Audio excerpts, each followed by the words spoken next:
على سید الانبیاء والمرسلین قال اللہ تعالی فی القرآن المجید بسم اللہ الرحمن الرحیم افلا یتدبرون القرآن ام علی قلوب اقفالها صدق اللہ العظیم رب اشرح لی صدری ویسر لی امری واحلل عقدۃ من لسانی یفقہوا قولی ان اللہ و ملائکتہ یصلون علی النبی یا ایہا الذین آمنوا صلوا علیہ وسلموا تسلیما۔ مل کے پڑھیے الصلاۃ والسلام علیک یا رسول اللہ وعلی آلک واصحابک یا سیدی یا حبیب اللہ، الصلاۃ والسلام علیک یا رحمۃ للعالمین وعلی آلک واصحابک یا سیدی یا خاتم النبیین۔ نہایت معزز و محترم حاضرین و سامعین، الحمدللہ کلام مقدس کو ترجمے اور تفسیر کے ساتھ پڑھنے کی اس مبارک نشست میں اللہ نے آج پھر ہمیں موقع دیا ہے، اس پہ ہم اللہ کا شکر ادا کرتے ہیں کہ اللہ کے کلام کو سمجھ کے پڑھنا یہی اصل میں اس کے نازل کرنے کا مقصد ہے، اور کلام مقدس کی جو اصل حقیقت ہے وہ یہی ہے کہ اس کو اس طرح پڑھا جائے جیسے اللہ چاہتا ہے۔ جس کا کلام ہے، جس نے اسے بھیجا ہے، جس نے اس کو نازل فرمایا ہے، وہ جیسے چاہتا ہے کہ اسے پڑھا جائے اسی طرح پڑھنے کی سعادت حاصل کرنے کی کوشش کی جاتی ہے۔ چند آیات پڑھی جاتی ہیں اور پھر ہم اس مختصر سے وقت میں جو جمعے کا ہمیں ملتا ہے ان آیات پہ غور کرتے ہیں۔ اللہ انشاءاللہ عمل کی بھی توفیق عطا فرمائے۔ جب کوئی شخص علم لے لیتا ہے تو امید ہے کہ اسے عمل کی توفیق بھی مل جاتی ہے، اور اگر کسی کو علم ہی نہ ہو تو وہ عمل کیسے کرے گا؟ تو الحمدللہ یہ سعادت جو ہر جمعے نصیب ہو رہی ہے، اللہ اسے اور برکت عطا فرمائے اور اللہ اسے اور سعادت دے۔ آج انشاءاللہ العزیز سورہ نور کی اگلی آیات پڑھنے کی سعادت حاصل ہوگی۔ اللہ نے ارشاد فرمایا، بسم اللہ الرحمن الرحیم، سورہ نور آیت نمبر 41 سے ہماری گفتگو کا آغاز ہوگا۔ الم ترى ان اللہ یسبح له من فی السماوات والارض والطیر صافات کل قد علم صلاته وتسبیحہ واللہ علیم بما یفعلون وللہ ملک السماوات والارض وإلی اللہ المصیر۔ الم ترى ان اللہ یزجی سحابا ثم یؤلف بینہ ثم یجعله رقاما فترى الودق یخرج من خلاله وینزل من السماء من جبال فيها من برد فيصيب به من يشاء ويصرفه عن من يشاء يكاد سنا برقه يذهب بالأبصار يقلب الله الليل والنهار إن في ذلك لعبرة لأولي الأبصار والله خلق كل دابة من ماء فمنهم من يمشي على بطنه ومنهم من يمشي على رجلين ومنهم من يمشي على أربع يخلق الله ما يشاء إن الله على كل شيء قدير۔ لقد أنزلنا آيات مبينات والله يهدي من يشاء إلى صراط مستقيم۔ صدق اللہ العظیم۔ آیت نمبر 46 تک پڑھا گیا ہے، ترجمہ سماعت کیجیے۔ تم غور نہیں کرتے کہ وہ اللہ ہی ہے جس کی تسبیح پڑھتے ہیں سارے آسمان والے اور زمین والے. مل کے کہو نا سبحان اللہ. تم بھی اس کی تسبیح پڑھو، کہو سبحان اللہ. وہ کہہ رہا ہے کہ ساری زمین اور آسمان والے میرے لیے سبحان کہتے ہیں، تسبیح پڑھتے ہیں میری.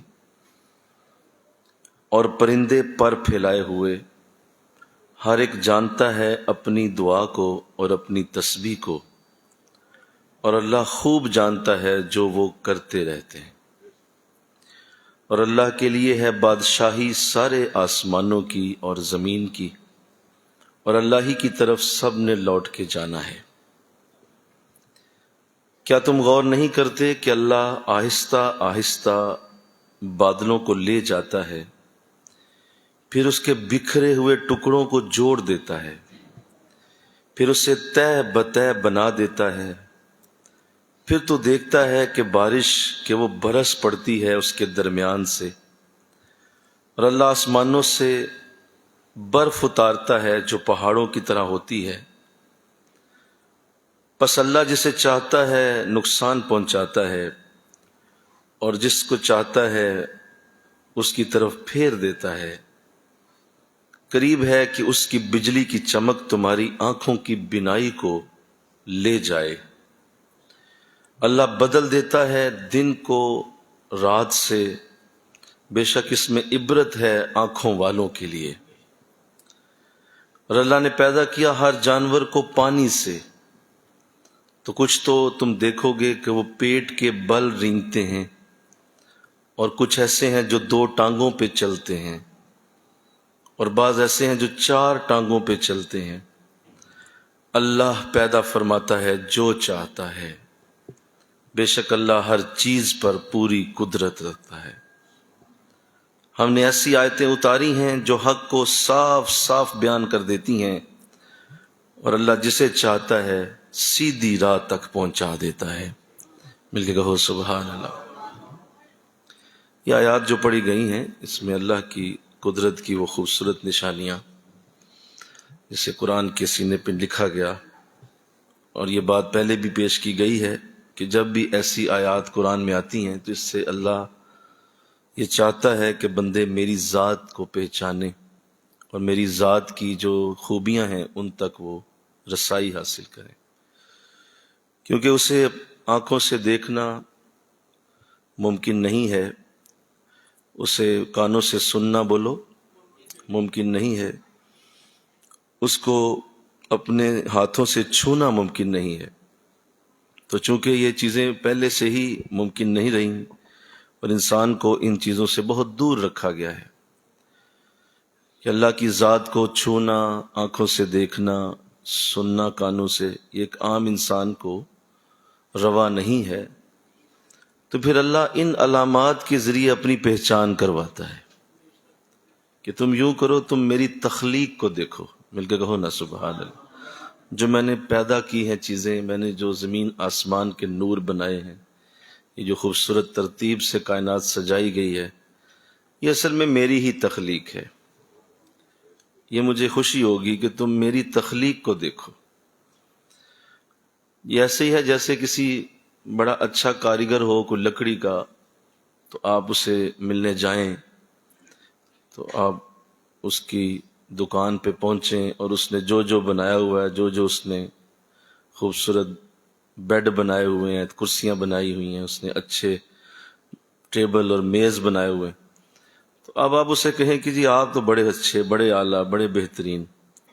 جبکہ وہ کہے کہ اچھا چلو وہ میری تعریف تو ہو ہی رہی ہے، یہ جو میں نے بنائی ہیں چیزیں ذرا ان کی بھی تعریف کرو نا یار. یہ جو دیکھو نا میں نے میز کتنا اچھا بنایا ہوا، اس کی فنشنگ دیکھو، اس کی پالش دیکھو، اس کے اوپر اس کے کنارے دیکھو ذرا کیسے گول میں نے کیے ہیں. یہ جو بیڈ میں نے بنایا یار اس کا ڈیزائن ذرا چیک کرو نا کیسا ڈیزائن ہے. تو اگر آپ اس کے اس بنائے ہوئے چیز کی تعریف کریں گے تو وہ زیادہ خوش ہوگا، اس میں زیادہ خوشی آئے گی، بجائے کہ آپ اس کی اپنی ذات کی تعریف کرتے رہیں. اس کو اس سے خوشی زیادہ ہوگی کہ میری بنائی چیز کی تعریف کی جا رہی ہے. بالکل ایسے ہی اللہ بھی اپنی قدرت کو جب انسانوں کے سامنے پیش کرتا ہے تو وہ یہی چاہتا ہے کہ میرے بندے میری قدرت کی تعریف کریں اور وہ اس پہ کہیں کہ مولا تیرے جیسا کوئی نہیں ہو سکتا۔ اگر یہ چیزیں اتنی خوبصورت ہیں تو خود کتنا خوبصورت ہوگا۔ پھر اللہ کی ذات کتنی اعلیٰ ہے کہ وہ اپنی اس تعریف کو اپنی مخلوق کی تعریف کے ساتھ جوڑ دیتا ہے۔ وہ کہتا ہے جس نے اس کی تعریف کی سمجھو میری ہی تعریف کی ہے، وہ میری ہی تعریف کے برابر ہے۔ جس نے کسی میرے پہاڑ کو دیکھ کے، دریا کو دیکھ کے، میری ہواؤں چلتی کو دیکھ کے، میری برستی بارش کو دیکھ کے یہ کہہ دیا مولا تیرا جیسا کوئی نہیں ہے، تو بس یہی میری تعریف ہے، مجھے خوشی ہوگی۔ اور اگر تو میری تعریف کرنا چاہتا ہے، کہتا ہے نہیں مجھے ان چیزوں سے غرض ہی کوئی نہیں ہے، یہ زمین آسمان چھوڑو یار، نماز روزہ کرتے رہو، تسبیح درود پڑھو اور یہ سجدے کرو بس، تو ایسا کرنا بھی اللہ کو پسند نہیں ہے۔ اس طرح کہ آپ اللہ کی زمین آسمان کو دیکھیں ہی نہ، اس کے خوبصورت نظاروں کی طرف نظر ہی نہ کریں اور کہیں جی مجھے ضرورت نہیں ہے، میں صرف اللہ رسول کی محبت کی باتیں اور بس میں صرف جو ہے وہ تسبیح درود کرنا چاہتا ہوں۔ تو اللہ کی بارگاہ اتنی بے نیاز ہے، وہ کہتی ہے کہ یہ تسبیح درود اور یہ جو سجدے ہیں، رکوع ہیں، یہ تو تجھ سے پہلے میرے فرشتے بھی میرے ساتھ یہی کر رہے تھے، تیری پیدائش کیوں کی گئی ہے؟ یہ میں نے فرشتوں کو کس لیے بنایا ہوا تھا؟ وہ میرا سجدہ ہی دے رہے ہیں، وہ میرے لیے رکوع میں ہیں، وہ میری تسبیح پڑھ رہے ہیں۔ کروڑوں اربوں خربوں انسانوں کی تعداد تو شاید کوئی نہیں، ان کی تعداد اتنی زیادہ ہے کہ زمین کا ہر ذرہ جو ہے اس کی نوک کے اوپر، اکر اسلام نے فرمایا ایک سوئی کی نوک کے اوپر اللہ 70,000 فرشتوں کو بٹھا سکتا ہے۔ تو اس کی اتنی تعداد ہے، جہاں میرے فرشتے اتنے میرے اوپر مسلسل میری ذات پہ تسبیح پڑھ رہے ہیں اور سجدے دے رہے ہیں، رکوع کر رہے ہیں۔ اے بندے میں نے تجھے اس لیے پیدا کیا، تو میری ذرا کائنات کو دیکھ، یہ جو خوبصورت میں نے نظارے بنائے ہیں۔ اللہ تو اللہ اس کی توفیق دے، آمین کہو، اللہ اس پہ سعادت دے۔ اور اللہ اس لیے بار بار قرآن کے سینے پہ ایسی آیات لکھتا ہے۔ اللہ کہتا ہے کہ تو بار بار میری ہی طرف توجہ کر رہا ہے، تجھے میں بتاؤں میں نے بنایا کیا کیا ہے، تو ادھر بھی تو دیکھ، ادھر بھی تو دھیان کر۔ اللہ تو لہذا قرآن کے سینے پہ جب کوئی چیز نقش ہو جائے تو وہ کبھی بھی ضائع نہیں ہو سکتی۔ یہ آیات قیامت تک پڑھی جائیں گی۔ ان آیات میں اسی طرح بادلوں کا ذکر ہوگا، مل کے کہو سبحان اللہ۔ ان آیات میں اسی طرح پرندوں کی بات ہوگی، ان آیات میں اسی طرح اللہ فرما رہا ہے بعض میرے ایسے ہیں جانور جو 2 ٹانگوں پہ چلتے ہیں، کیا بات، بعض ایسے ہیں جو 4 ٹانگوں پہ چلتے ہیں۔ بولا تجھے اتنا پیار ہے اپنے بنائے ہوئے سے، اتنی محبت ہے اپنے بنائے ہوئے سے؟ ہاں میں نے بنایا نا، میں نے 2 ٹانگوں والا بھی بنایا، میں نے 4 ٹانگوں والا بھی بنایا۔ اور پھر بعض ایسے ہیں جو پیٹ کے بل رینگتے ہیں، جیسے سانپ ہے وہ پیٹ کے بل چلتا ہے، تو اللہ کو اس سے بھی محبت ہے، اس کا بھی ذکر قرآن میں کیا ہے کہ دیکھو ہم نے کیسی پیاری مخلوق بنائی ہوئی ہے۔ تو انسان کو یہ دعوت دی گئی ہے کہ ان خوبصورت چیزوں کو جب وہ دیکھے تو ساتھ ہی اللہ پھر خود ہی اپنی ذات کے بارے میں فرماتا ہے کہ وہ جیسا چاہتا ہے بنا دیتا ہے، اس کے لیے کوئی کسی قسم کی بناوٹ کو کرنا مشکل نہیں، اور وہ بنانے پہ قادر ہے۔ تو ان آیات سے اللہ کی محبت چھلکتی ہے، اللہ کا پیار چھلکتا ہے، اور جب کوئی ان کو محبت سے پڑھے تو اس کی آنکھوں میں آنسو ضرور آ جاتے ہیں۔ بولا تو کیسی خوبصورت کائنات کا مالک ہے، اتنا عظیم تیرا ملک ہے، اور پھر تو خود کہتا ہے کہ میرے لیے ساری بادشاہی ہے، ساری زمین و آسمان کی بادشاہی میرے پاس۔ تو یہ ساری باتیں کیوں کی جاتی ہیں؟ تاکہ انسان کے اندر اللہ کی بڑائی، اللہ کی محبت پیدا ہو۔ اور وہ جب انسان، یاد رکھیں انسان کی ایک بہت زبردست فطرت ہے، وہ یہ ہے کہ وہ حسن سے پیار کرتا ہے۔ کوئی بھی شخص حسین چیز سے نفرت نہیں کر سکتا، یہ اللہ نے ہماری فطرت میں رکھا ہے۔ حسین چیزوں سے محبت ہو جاتی ہے، اچھا پھول دیکھیں گے اس کی تو طبیعت جھک جائے گی، خوبصورت کوئی جو ہے وہ جانور نظر سے گزرے گا اس کی طرف دھیان چلا جائے گا، کوئی نظارہ اچھا سامنے آ جائے، کوئی بڑا خوبصورت جو ہے وہ درختوں کی قطار ہی کیوں نہ ہو اس کی طرف نظر چلی جائے گی، کوئی خوبصورت پہاڑ سامنے آ جائے، سبز پہاڑ، اس کو دیکھ کے دل چاہے گا تھوڑی دیر دیکھوں تو صحیح ہے کیسا، کوئی آبشار اتر رہی ہے، کوئی جھرنا ہے، کوئی دریا کا بہتا پانی ہے، کوئی سمندر کی اٹھلی لہریں ہیں، کوئی چاند کی چاندنی ہے، وہ جس بھی خوبصورت چیز کو دیکھے گا ضرور اس کا دھیان ادھر جائے گا۔ یہ قدرت نے ایسا زبردست، کسی اور انسان کو دیکھے گا، کسی خوبصورت کوئی مرد ہے وہ جا رہا ہے، اس کی خوبصورت جو ہے وہ جوانی کا انداز ہے، اس کے کندھے چوڑے ہیں، اس کے چہرے کی بناوٹ اللہ نے خوبصورت بنائی ہے، خام خواہ نظر اس کی طرف اٹھ جائے گی۔ یہ اللہ نے بنایا ہی ایسے۔ تو جب یہ خوبصورت چیزیں بنائی ہیں اور اندر پیدا بھی کر دیا ہے کہ تمہارا دھیان بھی ادھر ہی جائے، تو پھر اللہ اس خوبصورت چیزوں کو قرآن میں اس لیے لکھتا ہے کہ تمہارا، چونکہ ہم نے فطرت کے اندر ہی یہ ڈالا ہے، حسن کی طرف جھکاؤ ہوگا تو آؤ میں تمہیں بتاؤں میں نے کتنی سونی سونی چیزیں بنائی ہوئی ہیں، ذرا جھکاؤ ادھر کرو، ذرا دیکھو، اپنا دل جھکاؤ ادھر۔ جب ادھر جاؤ گے تو مقصد صرف اس کی تعریف نہیں ہے، اب صرف آبشار کی تعریف نہیں کرنی، اب صرف چاند کی چاندنی کی تعریف نہیں کرنی، اب صرف خوبصورت پتیوں کو دیکھ کر، پھولوں کی پتیوں کی بناوٹ کی تعریف نہیں کرنی، اس کے رنگ کو دیکھ کر رنگ کی ہی تعریف نہیں کرنی، بلکہ اس کو دیکھ کر اس کے بنانے والے تک پہنچنا ہے کہ یہ بنانے والا کون تھا، اللہ۔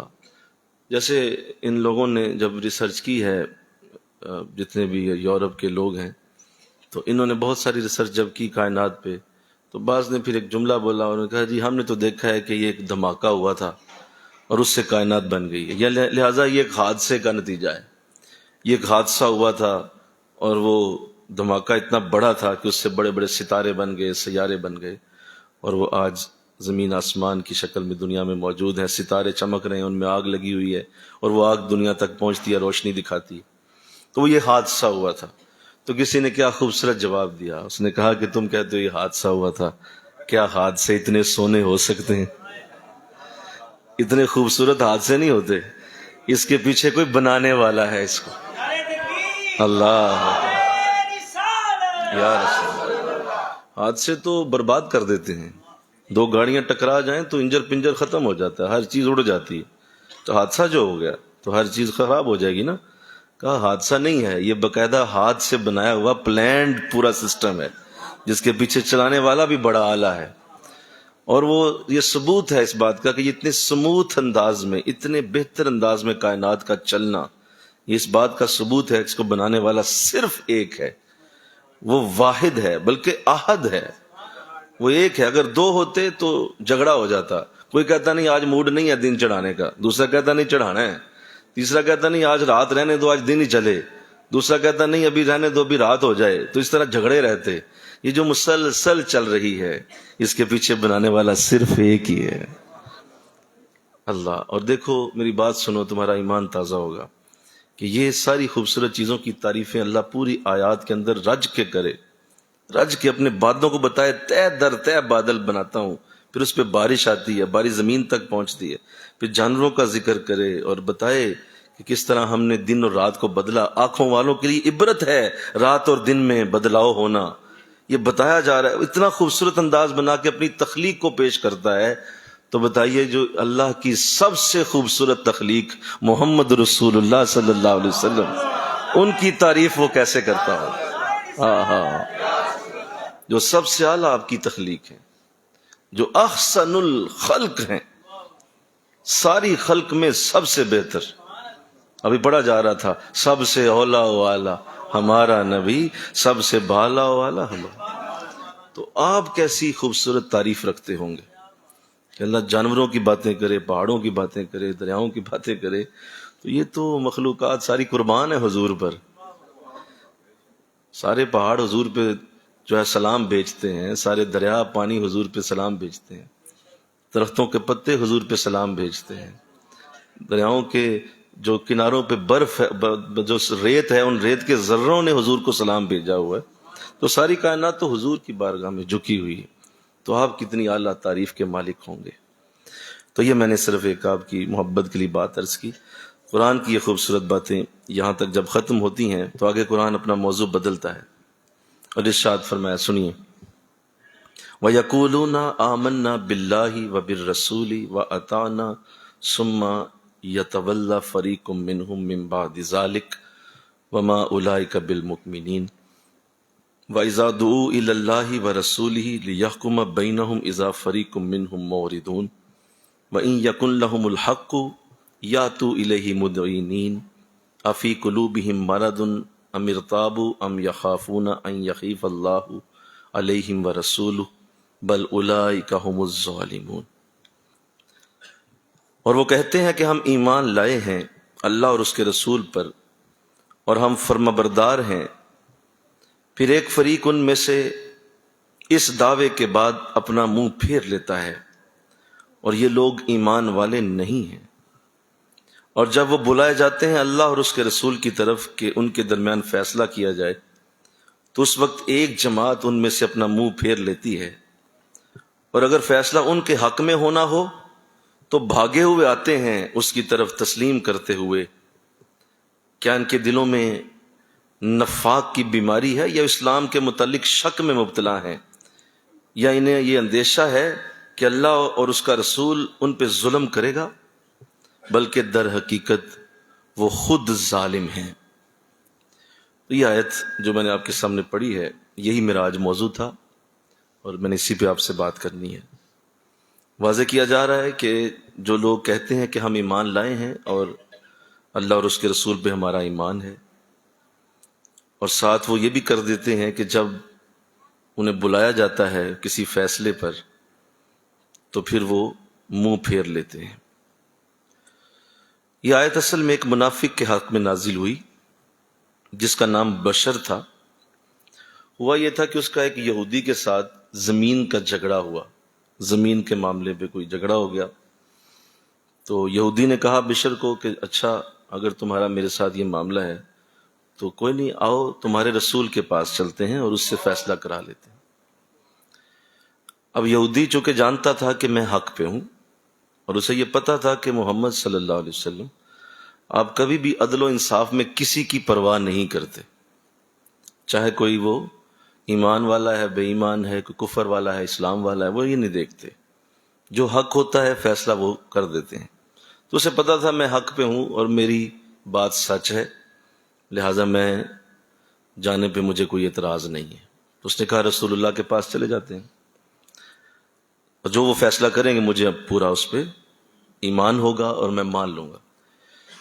بشر کے دل میں چور تھا، یہ منافق آدمی تھا، اور اسے یہ بھی پتا تھا کہ میں حق پہ بھی نہیں ہوں، میں جھوٹا ہوں اور جھگڑا اس کے ساتھ میں کر رہا ہوں، اور اسے یہ بھی پتا تھا کہ حضور بھی کسی کی پرواہ نہیں کرتے، لہذا اس نے یہ کہا کہ نہیں میں وہاں نہیں جاؤں گا، محمد صلی اللہ علیہ وسلم تو بڑا ظلم کرتے ہیں، استغفر اللہ۔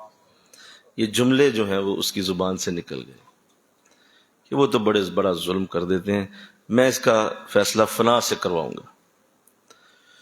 تو حضور اسلام کے حوالے سے جب ایسی بات کی گئی کہ کعب بن اشرف کے پاس اس نے کہا کہ مجھے لے جاؤ، وہ بھی ایک منافق تھا کہ وہ فیصلہ میرا کرے، تب یہ آیت جب آئی تو اللہ نے اس بات کو اس قدر اہمیت دی کہ میرے نبی کے پاس جانے پہ اعتراض ہے، اور اپنی بات کو منوانے کے لیے چاہے وہ غلط ہے کسی اور شخص کے پاس جانا انہیں گوارا ہے۔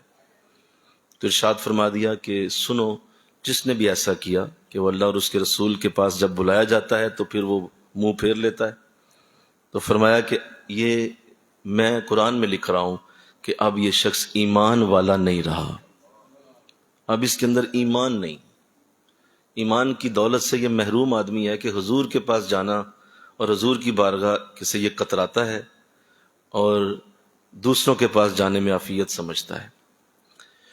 تو اللہ اسے محفوظ فرمائے، آمین کہو۔ اس کے پیچھے یہ پورا واقعہ میں نے عرض کر دیا کیوں یہ آیت نازل ہوئی اور اس کو کیوں یہاں لکھا گیا۔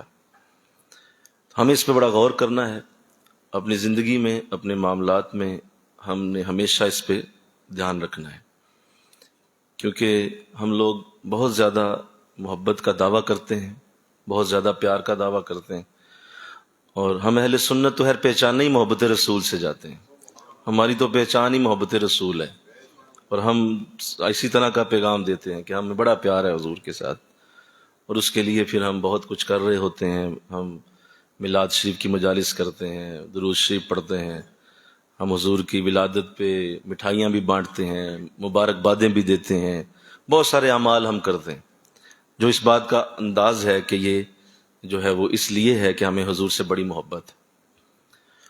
تو قرآن یہاں پہ ایک بہت بڑی بات کر رہا ہے. قرآن کہہ رہا ہے کہ یہ صرف اس طرح کے انداز بنانے سے ہمیں یقین نہیں آئے گا. تمہارے اس طرح کے انداز بنانے سے ہمیں یقین کوئی نہیں آنا. یقین تب آئے گا جب واقعی حضور کی بارگاہ میں تم اپنے لیے بھی حاضر ہو جاؤ گے، چاہے تم اس کے خلاف فیصلہ سننے والے ہو، پھر بھی حضور کی بارگاہ میں جانے کو تم ترجیح دو گے. اور تمہیں لگے گا کہ نہیں، حضور کی بارگاہ ہی سب سے بڑی ہے. تو اللہ نے قرآن میں یہ بات لکھ کے اس بات کو واضح کر دیا کہ ایمان کا دار و مدار حضور کی بارگاہ سے ہی ہے، اور آپ ہی وہ اصل ہستی ہیں جن سے ایمان کی سند ملتی ہے، اور آپ ہی وہ ہستی ہیں جن سے دور ہو کر بے ایمانی کی سند مل جاتی ہے. بے ایمانی کی سند بھی آپ کے پاس ہی ہے، اور ایمان والے کی سند بھی بولو آپ ہی کے پاس. تو اللہ نے واضح کر دی بات. اور آج چونکہ ہمارے کچھ حال ایسے ہی ہیں اور ہم اپنے معاملات میں اسی طرح سے ہیں، اگر اطاعت نہیں ہے تو کوئی محبت نہیں ہے. میں نے کیا بولا؟ اگر اطاعت نہیں ہے کوئی محبت نہیں ہے. یہ جو ہے وہ اس طرح کے دعووں سے اسلام نہیں مانتا. اسلام اس طرح کی باتوں سے اس طرح کی نہ بہلتا ہے، نہ وہ اس طرح کی چیزیں سمجھتا ہے کہ کوئی ایسا کرے گا تو اسے ہم قیامت کے دن کچھ دے دیں گے. نہیں، ایسا ہرگز نہیں ہوگا. یہ اصول اللہ نے جو بنایا کہ جو اطاعت کرے گا اسی کے لیے ہے، جو مطیع ہوگا ان کا. بھائی دیکھیں نا، میرا اپنا صاحبزادہ ہو اور اس کے لیے میں بہت کچھ کروں. ایک ماں اور باپ کتنا احسان کرتے ہیں اپنے بچوں پہ، کتنا احسان کرتے ہیں. آپ غور تو کریں گا کہ وہ ان کے لیے کتنی محنت کرتے ہیں، کھلاتے پلاتے ہیں، انہیں جوان کرتے ہیں، کپڑا لتا کا بندوبست کرتے ہیں، رشتہ ہوتا ہے، شادی بیاہ ہوتی ہے، کتنا وہ ان کے لیے محنت کرتے ہیں، کتنی ان کے ساتھ شفقت ہو رہی ہوتی ہے. احسان پہ احسان، احسان پہ احسان ماں باپ کرتے رہتے ہیں. اب وہ بچہ جو ہے وہ سارے احسان بھی انجوائے کر رہا ہو، ساری برکتیں بھی لے رہا ہو، سارے مزے بھی زندگی کے اٹھاتا ہو، اور پوری طرح سے اپنے ماں باپ کا پیسہ خرچ کرتا ہو، کھاتا پیتا ہو. لیکن جب وہ کہیں کچھ بات کریں، کوئی بات کریں، کوئی سے کہنے کے لیے حکم دیں اور وہ اس حکم کو نہ مانے، وہ اطاعت نہ کرے، تو بتائیے کہ کیا اس بیٹے کو اللہ کی بارگاہ میں قبول کیا جائے گا؟ نہیں قبول ہوگا اسے، وہ بے شک کچھ بھی کر لے. اور بھائی اگر کچھ بات سنتا ہے، بات مانتا ہے، اور بات مان کے اس پہ عمل کرنے کی چلو کچھ کوشش کرتا ہے، تو پھر یہ تو کہا جائے گا کہ چلو یار فرما بردار بچہ ہے، کچھ تو کر ہی رہا ہے نا. چلو سارا 100% تو کوئی ماں باپ کا حق ادا نہیں کر سکتا، 100% تو ماں باپ کا احسان اتارنا ممکن نہیں ہے، لیکن پھر بھی چلو کچھ حد تک تو کرتا ہے. لیکن اگر ایسا بھی نہ ہو تو پھر تو وہ معاملہ بہت آگے جائے گا. اور آپ اندازہ کریں ماں باپ کے احسان کتنے ہیں. اور آپ سنیے، ہمارے اور آپ کے اوپر، ہم سب کے اوپر حضور کے کتنے احسانات ہیں. حضور کے احسانات کی لسٹ اٹھاؤ ذرا، تمہاری زندگی ختم ہو جائے گی، احسانات کی لسٹ ختم نہیں ہوگی جو حضور نے ہم پہ احسان کیے. اور آپ ہمیں کوئی حکم دیں کہ بھئی مجھے یہ چیز چاہیے تم سے، مجھے یہ چیز چاہیے، تو آپ کہیں نہیں حضور میں نے یہ دیگ پکا دی آپ کے لیے، یہ میں نے آپ کے لیے نا یہ میلاد رکھ دیا ہوا ہے، اور میں نے بڑا اچھا نعت خواں بلایا تھا، اس نے بڑی اچھی نعتیں آپ کی پڑھ دی ہیں. تو حضور کہ بھئی مجھے ان کی کیا حاجت ہے، نعتیں، یہ میلاد کی سارے جلسے، یہ خوبصورت تمہاری لائٹنگ، مجھے ان کی حاجت نہیں ہے. ہاں اچھا عمل کیا تو نے، لیکن مجھے عمل چاہیے نا، مجھے بتا یہ کام میرا تھا وہ کیا کہ نہیں تو نے. جب وہ کام نہیں کیا اور اس اطاعت پہ نہیں آیا اور باقی چیزیں کر کے تو سمجھتا ہے کہ میں بہت بڑا عاشق رسول ہوں. یہ جو فساد ہے ہمارے اندر، اس نے ہماری بنیادیں اکھاڑ ڈالی کہ ہم اپنے اس عمل کے اندر 2 نمبری ہیں، اور بظاہر ہم بہت خوبصورت اس کے اوپر بنا کے 2 چیزوں کو بیٹھے ہوئے ہیں، اور یہ انتظار کر رہے ہیں کہ کل حشر کے دن جب ہم جائیں گے تو فرشتے ہمارا استقبال کریں گے. وہ میلاد کرنے والا صاحب آ گیا، پکڑو اس کو، واہ واہ حضرت جنت آپ کا انتظار کر رہی ہے، دروازہ کھلا ہوا، چلے جائیں جنت کے اندر. آپ کیا سمجھتے ہیں ایسا ہوگا؟ یہ نہیں ہونا. عمل سے زندگی بنتی ہے، جنت بھی جہنم بھی. یہ خاکی اپنی فطرت میں نہ نوری ہے نہ ناری. ہم نہ جنتی ہیں نہ ہی دوزخی ہیں. ہمارا عمل ہمیں جنتی یا دوزخی بنا دے گا. تو یہ جو ہماری یہ اس طرح کی روش ہے، اس کے لیے قرآن یہ آیت اتار رہا ہے کہ ایمان کا دعویٰ کرتے ہو، اللہ اور اس کے رسول کے ساتھ محبت کا دعویٰ بھی ہے، اور جب انہوں نے بلایا ہے تو تم آئے ہی نہیں. اور اس وقت تمہیں اس کا کوئی نہیں، تمہیں پرواہ کوئی نہیں ہوئی، تو اندازہ کریں یہ کس قدر بڑی بات ہے، کس قدر بڑا معاملہ ہے کہ اطاعت رسول کے اوپر اللہ کوئی کمپرومائز نہیں کرتا، فوراً کہہ دیتا ہے کہ تمہارا ایمان کے ساتھ تعلق ہی کوئی نہیں، ایمان کے ساتھ کوئی تعلق۔ اللہ بھائی دیکھیں نا، آقا اسلام نے اگر یہ کہا ہوا ہے، فرمایا ہوا ہے آپ نے کہ مجھے داڑھی شریف سے بڑی محبت ہے اور میرا امتی مجھے اس میں بڑا پیارا لگتا ہے، اور حضور نے فرمایا یہ میری وہ سنت ہے جس پہ اگر کوئی میرا امتی گئے گزرے دور میں جب عمل کرے گا تو اللہ اسے 100 شہیدوں کا ثواب عطا فرمائے گا، یہ میری وہ سنت ہے جس سے مجھے بڑی محبت ہے۔ اب آپ اس کو اس بات کو آپ پیچھے رکھ دیں، نظر انداز کر دیں، اور اس کے اوپر اپنے بہانے بنانا شروع کر دیں، اس کے اوپر اپنے تراشنے شروع کر دیں، اپنی چیزوں کو سامنے لے آئیں کہ نہیں ابھی وقت نہیں ہے، ابھی جوانی ہے، ابھی بوڑھا ہو جاؤں گا، ابھی بیوی نہیں مانتی، ابھی دیکھیں نا چبھتی بڑی ہے، ابھی فلاں ہے، دیکھیں جی بہت سارا نہیں رکھی ہوئی، اس میں کیا ہو گیا، یہ کوئی فرض تھوڑی ہے۔ اس طرح کے انداز بنا کے آپ حضور کے اس حکم کو پس پش ڈالتے جائیں اور کہیں کہ نہیں نہیں میں اندر سے ٹھیک ہی ہوں، میں نمازی بندہ ہوں یار، میں نیک آدمی ہوں، درود پڑھتا ہوں، محبت بڑی ہے حضور سے۔ حضور کہہ رہے ہیں مجھے عمل کی ضرورت ہے، یہ کر کے دکھاؤ نا، ذرا اسے کرو، پورا کرو اسے۔ نہیں دیکھیں نا وہ جو داڑھی والے ہوتے ہیں وہ بھی تو بے عمل ہوتے ہیں، یعنی وہ اندازہ کرے کہاں تک چلا جاتا ہے انسان اپنے آپ کو چھپانے کے لیے، اپنے اس جھوٹ پہ پردہ ڈالنے کے لیے کہاں تک رگڑ دیتا ہے لوگوں کو۔ کہتا جی دیکھیں بہت سارے داڑھی والے ہیں وہ بھی تو بے نماز ہیں۔ اچھا جی، یعنی کہ میں نے نہیں رکھنی، چاہے مجھے کچل دو سارے مل کے، میں رکھوں گا نہیں اسے۔ کیوں؟ میرے پاس بہانے بہت، میرے پاس وجہ بڑی ہے۔ وہ ساری وجوہات جو تم 1000 بار بھی پیش کرو، حضور کی ایک حدیث ان سے بھاری ہے، وہ اس سے بڑی ہے، وہ اس سے بولو بلند ہے۔ میرا مقصد کسی کے ساتھ کوئی ذاتی حملہ نہیں ہے، میں حضور کی بات کر رہا ہوں، میں آقا دو جہاں کی بات سنا رہا ہوں، اور اگر آپ ناراض ہو رہے ہیں تو آپ وزارہ ناراض نہ ہو، حضور کی بات سنیں، آقا اسلام کی بات پہ آئیں کہ حضور فرما رہے ہیں کہ یہ کتنا بڑا عمل ہے۔ اسی طرح آقا اسلام نے سادہ سی بات فرمائی ہے کہ بھئی 5 نمازیں ہیں، ہر صورت پڑھنی ہے، اقیم الصلاۃ، نماز قائم کرو، نماز میری آنکھوں کی ٹھنڈک، نماز سے میری آنکھوں کو ٹھنڈک پہنچتی۔ اب اندازہ کریں کتنے حضور کے روزانہ امتی ہیں، جب نماز پڑھتے ہوں گے حضور کی آنکھیں کتنی ٹھنڈی ہوتی ہوں گی۔ میری آنکھوں کی ٹھنڈک ہے نماز، تو آپ نے نماز پڑھی، حضور کی آنکھوں کو ٹھنڈک پہنچی۔ بتائیے اس سے اچھی اور کیا بات ہوگی کہ آپ نماز آپ پڑھتے ہیں، ٹھنڈک حضور کو جاتی ہے۔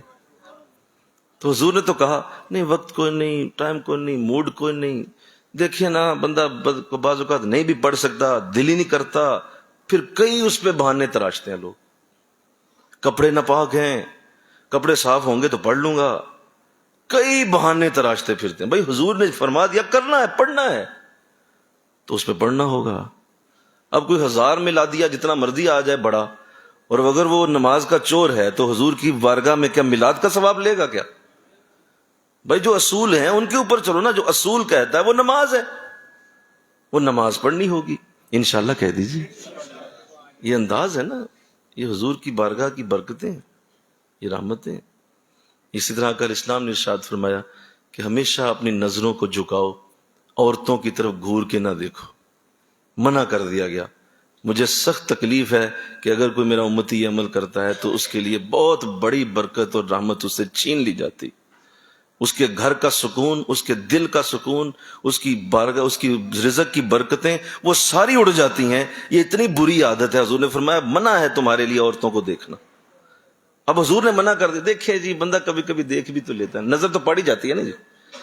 اس طرح کی آپ بہانے بازیاں تراشیں حضور کی حدیث کے آگے۔ آقا فرما رہے ہیں کہ یہ چیزیں نہیں ہیں، ایسے نہیں کرنا ہے، آگے بہانے بنا رہے ہوتے ہیں۔ دیکھیے نا بندہ ہو ہی جاتا ہے نا کبھی، وہ چھوڑو مولوی کہتے، مولوی آپ نہیں پہنتے، وہ بھی تو دیکھتے رہتے ہیں لوگ۔ اس طرح کی باتیں کر کے تو اپنے آپ کو چھپانے کی کوشش کرو، تو اللہ اس سے محفوظ کر لے، اللہ اس سے محفوظ کر لے۔ اسی لیے قرآن نے کہا ادخلوا فی السلم کافہ، اے لوگو اسلام میں پورے کے پورے داخل ہو جاؤ۔ کس طرح بولو؟ پورے کے پورے آؤ، یہ ادھے پچدے کیوں ہو؟ یہ جمعے کے جمعے کیوں ہے؟ یہ جمعے کے جمعے اسلام کیوں یاد آتا ہے؟ پورے کے پورے اسلام میں داخل ہو جائے. گھر کے اندر بھی اسلام، دکان پہ بھی اسلام، راستوں میں بھی اسلام، گاڑی میں بھی اسلام، تمہارے دوستوں میں بھی اسلام، جہاں بیٹھو اسلام تمہارے ساتھ ہونا چاہیے. یہ کیا کہ کبھی چھوڑ دیا، کبھی اپنا لیا، کبھی نیک بن گئے، کبھی برے بن گئے. یہ نا زندگی اسی طرح رہ جانی ہے، مر جاؤ گے. کچھ نہیں ہاتھ آنا. دو رنگی چھوڑ کر یک رنگ ہو جا، سراسر موم یا پھر سنگ ہو جا. یا چھوڑ دے اسلام کو یا پورے کا پورا اسلام اپنا لے. پورے کے پورے اسلام میں صرف اس بات پہ کہ حضرت عبداللہ بن سلام رضی اللہ تعالیٰ عنہ جو یہودی تھے اسلام لانے سے پہلے، تو اسلام قبول کیا، کلمہ پڑھا، تو کسی جگہ دعوت تھی، وہاں حاضری دی، تو اونٹ کا گوشت پکا ہوا تھا. تو یہودیوں میں اونٹ کا گوشت جو ہے وہ اتنا مرغوب نہیں ہے، وہ اسے اتنا پسند نہیں کرتے، اور ان کے ہاں اونٹ کے گوشت کو ایک بس ایسے ہی چھوڑا جاتا ہے کہ نہیں ہم نے نہیں کھانا. تو آپ نے بھی اسی طبیعت کے ساتھ جو آپ اسلام لانے سے پہلے تھے نہیں کھایا. تو صحابہ نے کہا بھی بھئی آپ کھائیں نا، آپ کی دعوت بھی ہے، بیٹھے ہوئے ہیں سارے لوگ کھانا کھا رہے ہیں. کہا جی نہیں، بس میرے بس وہی طبیعت وہی ہے، تو یہ اونٹ کا گوشت استعمال نہیں کروں گا. صحابہ نے یہ بات حضور تک پہنچا دی کہ حضور عبداللہ بن سلام نے گوشت نہیں کھایا. اب صرف گوشت نہیں کھایا، اور وہ طبیعت کا ایک انداز تھا. کوئی برائی نہیں، بولیے سارے ذرا، برائی نہیں تھی، یہ کوئی برائی نہیں تھی، یہ کوئی طبیعت تھی کہ بھئی پہلے سے طبیعت میں گوشت کا اس طرح مرغوب نہیں تھا تو آج بھی نہیں کھایا. تو حضور اسلام اس سے پہلے کہ آپ کچھ بلاتے انہوں نے فرماتے، اللہ نے قرآن میں یہ آیت اتار دی کہ انہیں یہ بتائیں کہ اگر اسلام میں آ گئے ہیں نا تو پورے کے پورے اسلام کے اندر داخل ہو.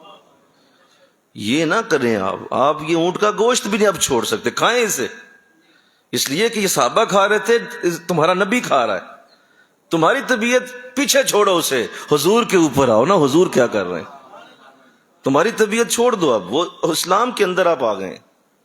تو آپ اندازہ کیجئے، حضور نے بلا کے پھر یہ آیت سنائی. کہا عبداللہ تمہارے لیے آیت آ گئی.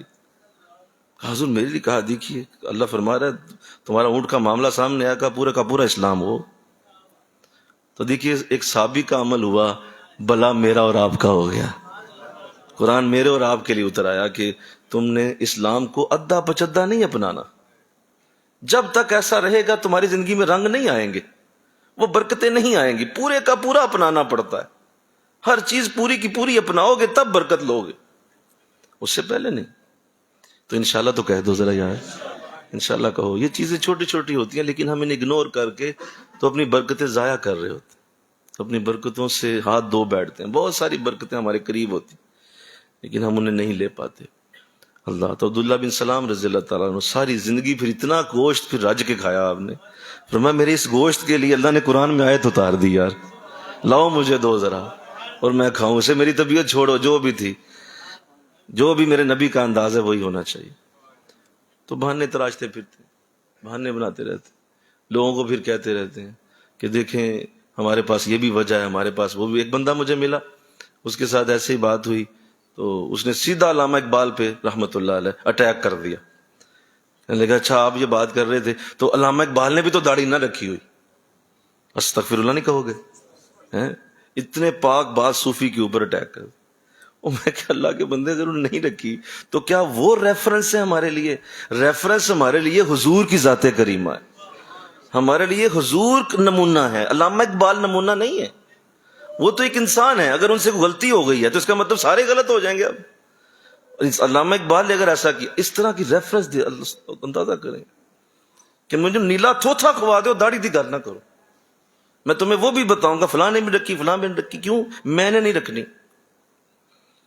تو اس پہ ہمارا یہ رویہ اتنا خطرناک ہے، اسی لیے ہم فلسطین میں مار کھا رہے ہیں آج. یہ ہے ہماری اصل وجہ کہ ہم ہر جگہ اپنے بنائے ہوئے دین کو لے آتے ہیں. جو ہمیں اچھا لگتا ہے نا اسی کو اپنا لیتے ہیں، باقی کہتے ہیں نہیں یہ باقی دین مجھے پسند نہیں ہے، میری پسند کا نہیں ہے. استغفر اللہ. اس طرح ہماری بیٹیاں ہیں، ان کے لیے حضور اسلام کا ارشاد واضح ہے کہ بھئی پردہ ہے، بازار میں جاؤ گی پردے میں رہو، گلی میں نکلی ہو پردے میں ہو جاؤ. پردہ ایک عورت کے لیے سب سے بڑا اللہ کی بارگاہ کا کرم اور فضل ہے. اور ارشاد فرمایا عورت کے لیے پردہ ایسے فرض ہے جس طرح مردوں پہ نماز فرض ہے. اب یہ بات بھی سن لی ہے عورتوں نے، لیکن نہیں، ان کے لیے بہانے سنو ان کے، اور پردہ دیکھیں، دور ہے پردے کا، ہم باہر نکلیں گے کیا لوگ کہیں گے، لوگ کیا سوچیں گے کہ کس طرح کا انداز ہے، دقیانوسی انداز ہے، وہ دیکھے کیسے جا رہی تھی، اور وہ دیکھو فلاں بھی تو نہیں کرتی، عورتیں آج کل کہاں کرتی ہیں جی اس طرح کے جملے بنا کے. تو آپ حضور کی بات کو ڈینائی کرتے ہیں، اور اس کی پھر نحوست، اس کا پھر جو خمیازہ اور اس کا عذاب وہ پھر تمہارے اوپر ہی آنا ہے. اللہ تو اللہ اس سے ہمیں محفوظ فرما دے. اطاعت رسول کی برکت، اطاعت رسول کی رحمت. آقا اسلام کے لیے اللہ نے اتنی بڑی آیت اتاری، من یطع الرسول فقد اطاع اللہ. سنو، جس نے رسول کی اطاعت کی بس اسی نے اللہ کی اطاعت کی. میری اطاعت بعد میں رکھو، پہلے رسول کی اطاعت کے اوپر آؤ، میرے رسول کی اطاعت پہ آ جاؤ. تو اللہ تمہیں توفیق دے دے، اللہ تمہارے دل کو کھول دے، اور اس بات کو سمجھ جاؤ کہ جہاں حضور کی ذات کریمہ آ جائے وہ شخص صرف یہی کہہ کے چلا گیا کہ میں نے یہاں فیصلہ نہیں کرانا، فرمایا تیرے جیسے اور تو سارے بے ایمان لوگ، جو میرے نبی کے پاس آنا ہی نہیں چاہتا اس کا ایمان سے کیا تعلق ہے. اللہ. اور پھر یہ کتنا خوبصورت انداز ہے کہ آقا اسلام نے خود اپنے لیے بھی فرمایا، من احب سنتی احبنی، جس نے میری سنت سے محبت کی بس اسی نے مجھ سے محبت کی. میرے عمل، میری سنتیں، میرا طریقہ، میری اطاعت، میرے پیچھے چلنا، میرے ساتھ ساتھ رہنا، بس یہی تمہارا سب کچھ. تو قرآن میں واضح کر دیا گیا کہ اگر فیصلہ ان کے حق میں ہوتا تو پھر تو بھاگے ہوئے آتے. دیکھیں یہ بھی فطرت کو کہا کہ اگر پتا ہوتا نا حضور نے میرے حق میں کرنا ہے تو ضرور آتا وہ، لیکن اب پتا تھا کہ خلاف کرنا ہے تو کہا کہ ان کے دلوں میں نفاق کی بیماریاں، ایک، دوسرا اسلام کے متعلق شک میں مبتلا ہیں، تیسرا یہ لگتا ہے انہیں کہ اللہ اور اس کا رسول ان پہ ظلم کرے گا. استغفر اللہ. 3 چیزیں بیان کر دیں. کہا اس کی وجہ پہلی یہ ہے کہ اس کے دل میں منافقت ہے، یہ نفاق والا آدمی، منافق آدمی. تو اللہ اس سے ہمیں بچا لے نفاق سے. اور یہ جو مرض ہے یہ بڑا ہی بہت ہی نقصان دہ ہے، نفاق کا مرض. اس کی کچھ علامتیں ہوتی ہیں، میں بیان کر دیتا ہوں، حضور کی حدیث بھی موجود ہے تاکہ اللہ ہمیں اس سے نکال لے انشاءاللہ. کہو نا، اور خود اپنی اس بیماری کو دیکھو کہ کیا میرے اندر ہے یا نہیں، کیا اس بیماری کے اندر میں مبتلا ہوں یا نہیں ہوں. یہ جو نفاق کی بیماری کی بات کی گئی، یہ کوئی ڈاکٹر حکیم نہیں بتا سکے گا، یہ تمہیں قرآن بتائے گا یا حضور کی حدیثیں بتائیں گی کہ نفاق کیا ہوتا ہے. پہلا منافق کا انداز یہ ہوتا ہے کہ جہاں کہیں بھی اسے کسی جگہ پر عبادت کرتے ہوئے تکلیف ہوگی نا تو وہ چھوٹی عبادت کی طرف جھک جائے گا، تھوڑی کرے گا، اور اسے پتا ہوگا کوئی نہیں دیکھ رہا، لہٰذا وہ تھوڑی عبادت کر کے تو جان چھڑانے کی کوشش کرے گا. یہ پہلی علامت نفاق کی ہے کہ آپ اپنے کمرے میں، اپنے گھر میں نماز پڑھ رہے ہیں، نیکی کر رہے ہیں، کوئی بھی نہیں دیکھ رہا، تو آپ ہلکا سا پڑھ کے جلدی پڑھ کے تو فارغ ہو جاتے ہیں. لیکن وہی نماز آپ جب مسجد میں پڑھتے ہیں تو جو کہ ارد گرد لوگ ہیں تو آپ کہیں گے یار نہیں، 4 سنتے بھی پڑھو، 4 فرض بھی پڑھو، اب پھر بعد میں 2 سنتے ہو نفل بھی پڑھو، پھر جاؤ تاکہ لوگ دیکھ رہے ہیں، یار اٹھ کے جاؤں گے لوگ تو سنتا نہیں پڑھیا. تو یہ انداز ہے نفاق کا، اللہ اس سے محفوظ فرمائے. دوسرا انداز یہ ہوتا ہے منافق کا کہ وہ جب بھی کسی غلط بات پہ آتا ہے اور اس کی بات غلط بھی ہو تو وہ اس پہ اڑ جاتا ہے، سرکشی کرتا ہے، اڑتا ہے، کہتا ہے میں ہی ٹھیک ہوں، اور اپنی بات کو ثابت کرنے کے لیے وہ اس کو لڑائی بھی کرنی پڑ جائے کر جائے گا، حالانکہ اسے پتا ہے کہ میں غلط ہوں، میرے لیے یہ بات ٹھیک نہیں ہے، لیکن وہ اڑے گا آگے سے. یہ بھی منافق کی علامت ہے، اللہ اس سے بھی محفوظ کرے، آمین کہتے جاؤ. تیسری جو منافق کی علامت ہے وہ یہ ہے کہ جب وہ کسی سے لڑائی کرے، جھگڑا کرے تو گالم گلوچ پہ اتر آئے، بد زبانی کرتا ہے، بدتمیزی کرتا ہے، ماں بہن کی گالیاں دینا شروع کر دے گا، اور ایسے الفاظ استعمال کرے گا کہ وہ انسان سوچ نہیں سکتا یار یہ بندہ بڑا تو بظاہر تو بڑا تہذیب والا لگ رہا تھا، لیکن ابھی ذرا تھوڑا سا غصہ آیا ہے تو اب جناب کے منہ سے ماں بہن کی گالیاں نکل رہی ہیں. تو یہ سمجھ لو منافق کی علامت ہے. یہ شخص بھی نفاق کی بیماری میں مبتلا ہے کہ اس کی زبان پہ گالم گلوچ اتر آتی ہے. تو اللہ اس سے بھی محفوظ کرے، آمین کہو. اور تیسری بہت بڑی علامت جو بھی عرض کرنے لگا ہوں کہ منافق کے لیے یاد رکھنا، ہمیشہ مشکل ہوگا جو بھی عبادت اللہ کی بارگاہ میں بڑے قرب والی ہوتی ہے نا، وہ اس سے بھاگ جاتا ہے، وہ نہیں جائے گا اس میں.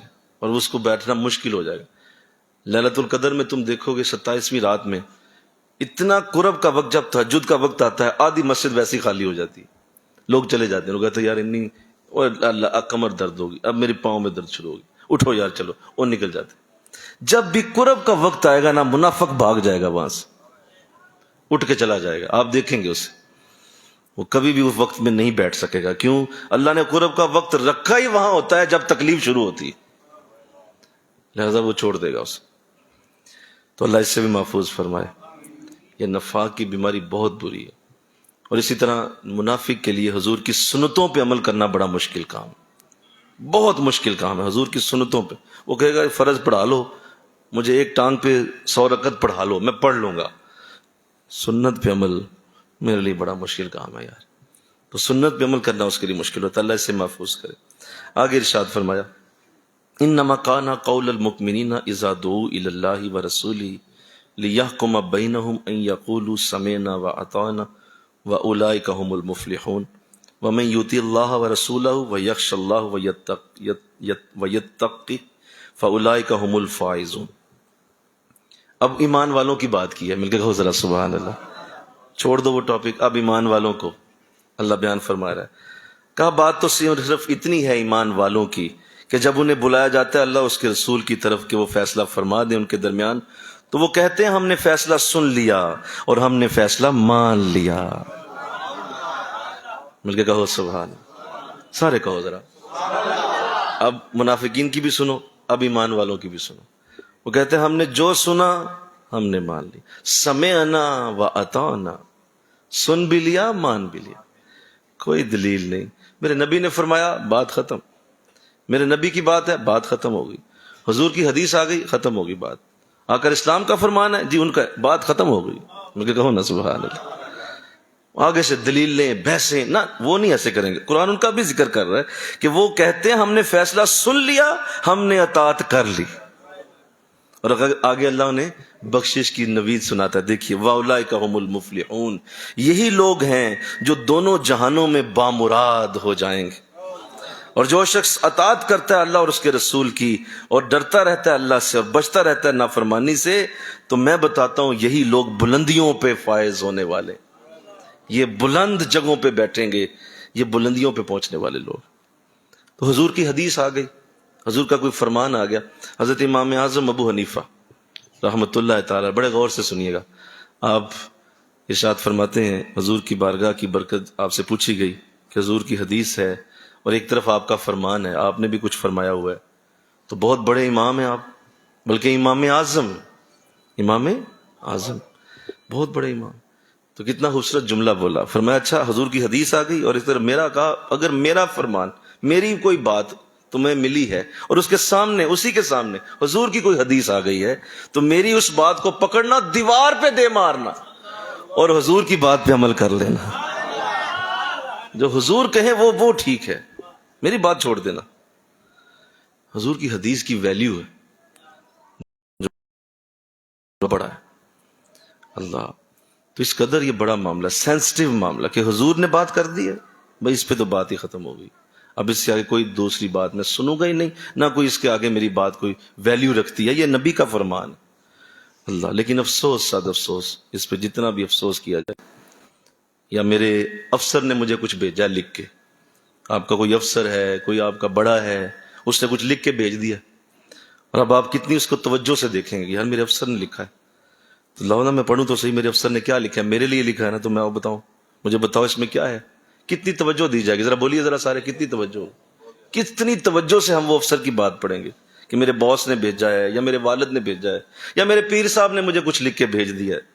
تو مرید کا بتاؤ کیا عالم ہوگا کہ حضرت صاحب کا خط آیا ہے، یا کوئی میسج آ گیا آپ کو، چلیں چھوڑیں آپ، میسج آ گیا آپ کو، ٹیکسٹ میسج آیا ہے اور آپ کو پیر صاحب کا نام لکھا ہو، حضرت صاحب نے میسج بھیجا ہے، کتنے دھیان سے آپ اسے پڑھیں گے. میرے نبی نے 5 لاکھ حدیثیں میرے اور آپ کے لیے بولی ہوئی ہیں. کسی کو پھٹ کے بھی توفیق نہیں ہوتی کہ کوئی حضور کی حدیث کی کتاب پڑھے. میرے اور آپ کے لیے لکھی گئی، حضور نے میرے اور آپ کے لیے وہ حدیثیں بنائی ہیں، بتائی ہیں کہ یہ میرے فرمان ہیں، انہیں پڑھو. بخاری شریف ہے، مسلم ہے، نسائی ہے، ابو داؤد ہے، ترمذی ہے، ابن ماجہ ہے. کچھ نے تو نام آج پہلی بار سنے میرے منہ سے، کچھ کی تو عمر گزر جاتی ہے، 70-80 سال عمر ہو جاتی ہے، کبھی حضور کی حدیث کی کوئی ایک کتاب بھی اٹھا کے نہیں پڑھی ہوگی۔ اس لیے کہ ہم کہتے ہیں یہ تو علماء کے کام، میرے لیے نہیں حدیثیں آئی، یہ تو علماء مولوی لوگ پڑھتے ہیں، میں کیا کروں؟ میں کاروبار کروں، میں کیا کروں؟ میں بچے پالوں، میں کیا کروں؟ میں جو جناب جا کے بس دو باتیں سن لوں جمعے کے دن جا کے، بس یہی میری ڈیوٹی ہے۔ جبکہ حضور نے 5 لاکھ حدیثیں بیان کی ہوئی، ان کی طرف کو توجہ ہو، کوئی بیٹھیں، کوئی قرآن پڑھ لیں، اور اتنی آسان ہے کہ 5ویں کلاس کا بچہ جسے اردو آتی ہے نا، وہ بھی اسے پڑھے تو اس کو بھی سمجھ آ جائے حضور کیا فرما رہے ہیں۔ اتنی آسان زبان میں حضور نے حدیثوں کو بیان کیا۔ اور اگر اسلام کا اپنا فرمان بھی موجود ہے، ارشاد فرمایا کہ لوگوں سنو، مجھے اللہ نے آسانی کا حکم دیا ہے، اور میں آسان باتیں کرتا ہوں، مشکل باتیں نہیں آتی مجھے، میں آسان باتیں کرتا ہوں۔ آپ قرآن کی آیات کھول لیں تو آپ کو کچھ آیات میں مشکل ضرور آئے گی، آپ کسی آیت کو پڑھیں گے، اس کے اندر اللہ کوئی یا کوئی بات ایسی فرما رہا ہوگا جس پہ آپ کو بہت سارے سے پوچھنا پڑ جائے گا کہ اس کا ترجمہ کیا ہے، اس کا معنی کیا ہے۔ قرآن کی آیات میں مشکل ہے، حضور کی کسی حدیث میں مشکل کی نام کی موجود نہیں ہے، ہر حدیث میں آسانی پیش کی گئی، اتنا آسان حضور کا کلام۔ لیکن افسوس ہے کہ ہمارا مسلمان طبقہ حضور کی حدیثوں سے بہت غافل ہے، بہت پیچھے۔ یہاں اتنا بڑا درجہ بیان کیا گیا کہ حضور کی بات سامنے آ گئی ہے، ایمان والوں کا انداز یہ ہے ہم نے مان لیا، ہم نے عمل بھی کر لیا، بات آ گئی حضور کی، لیکن بات کا پتہ چلے گا تو کہے گا نا کہ مان لیا، اور پڑھا ہی کوئی نہیں آج تک۔ یہ ہے ہمارا بہت بڑا مسئلہ، اللہ اس سے ہمیں محفوظ کرے۔ تو لے لو حضور کی حدیث کی کتاب، لاؤ گھر میں، اسے پڑھنے کی کوشش کرو، اسے کھولو، اس کا مطالعہ کرو۔ کچھ زندگی اور بھی ہے، زندگی صرف کمانے کھانے کا ہی نام نہیں ہے، زندگی صرف دکانداریاں، بچے اور زندگی کا یہ انداز ہی نہیں ہے بھائی، زندگی اور بھی بہت کچھ۔ ذرا نکلو ان چیزوں سے اور ذرا پڑھنے کی کوشش تو کرو۔ حضور کی کوئی حدیث کی کتاب سامنے رکھو اور حضور کی باتیں پڑھو۔ آقا اسلام نے فرمایا جس نے میری ایک حدیث کو سنا اور اس کو آگے پہنچا دیا، اللہ اسے سرسبز اور شاداب رکھے گا۔ کتنی پیاری دعا دی ہے، لیکن نہیں پڑھیں گے۔ سبحان اللہ کہہ دیا آپ نے میری بات پہ، عمل کوئی نہیں ہوگا، پتہ ہے مجھے کیوں ہم نے رکھا ہی جمعے کو بس ایک ٹوٹل پورا کرنے کے لیے، بات کوئی سنانے کی۔ وہ تو ڈانٹتے ہی بڑا ہے، وہ تو کہتے رہتے ہیں دیکھیں جی، وہ بھائی ڈانٹتے کیا، آپ کو ایک راستہ دکھا رہے ہیں کہ حضور الاسلام کا انداز پڑھو، حضور کی حدیث کی کتاب لاؤ، اسے پڑھ لو، دیکھ لو حضور کیا فرما۔ ایک شخص تھا نا، وہ مجھے کہنے لگا کہ حضرت کون سے اسلام پہ عمل کریں، آج کل انہیں اسلام نکل آئے نے، دیوبندیوں کا اسلام ہے، اہل سنت کا اسلام ہے، اہل حدیث کا اسلام ہے، شیعوں کا اسلام ہے، بہت سارے فرقے ہیں، ہر بندہ اپنا اسلام لے کے۔ حضور میں تو پریشان بہت ہو گیا ہوں، حضور کون سے اسلام پہ؟ میں نے کہا اللہ کے بندے، تم کسی اسلام پہ نہیں، تم محمد کے اسلام پہ عمل کرو صلی اللہ علیہ وسلم۔ کیا حضور کی باتیں لکھی نہیں؟ کیا حضور کا ایک ایک لمحہ محفوظ نہیں ہوا؟ کیا حضور نے بتایا نہیں ہوا کہ میں نے کس طرح سے نماز پڑھی، کس طرح سے رکوع کیا، کس طرح سجدہ کیا؟ تم ایک ممبر پہ بیٹھے ہوئے شخص پہ تو اعتبار کر لیتے ہو، حضور کی بات پڑھو نا تمہیں صحیح اعتبار آئے کہ حضور کیا فرما رہے ہیں، میری حدیث ہے بھائی۔ اور یہ یاد رکھیے، جس طرح اللہ نے قرآن کو محفوظ کیا، ایسے ہی حضور کے کلام کو بھی محفوظ کیا۔ کوئی نہیں ہلا سکتا حضور کی حدیثوں کو، کوئی ہلائے گا پکڑا جائے گا، کہیں سے حضور کی حدیث کے اندر کوئی غلطی شامل نہیں ہو سکتی۔